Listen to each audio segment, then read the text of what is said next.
రాత్రి ఆకాశంలో పొడవుగా కనిపించే వెలుగుపట్టి చూసారా? అదే పాలపొంత.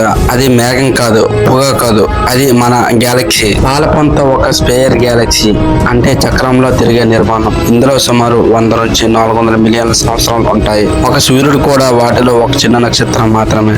మన సూర్య కుటుంబం ఒక గ్యాలక్సీ మధ్యలో కాదు, అంచు వైపున్న ఒక స్పేర్ భుజం ఉంది. పాలపొంత వ్యాసం సుమారు 1,00,000 కాంతి సంవత్సరాలు. ఒక కాంతి సంవత్సరం అంటే వెలుగు ఒక సంవత్సరంలో ప్రయాణించే దూరం. అంత పెద్దది ఈ గ్యాలక్సీ. ఇంకా ముఖ్యమైన విషయం, పాలపొంత మధ్యలో ఒక భారీ బ్లాక్ హోల్ ఉంది. దాన్ని సగ్గేటూర్ ఏ అని అంటారు.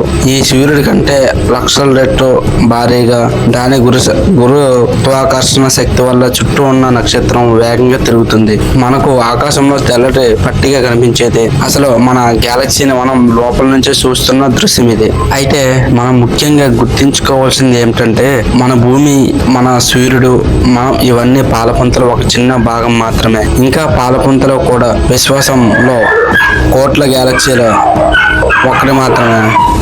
అంటే నిజం సింపుల్గా విశ్వం అపాయం, మన ఒక చిన్న భాగం. కానీ మనం ఉన్న స్థలం మాత్రం అద్భుతమైనది. అదే ఒక పాలపుంత.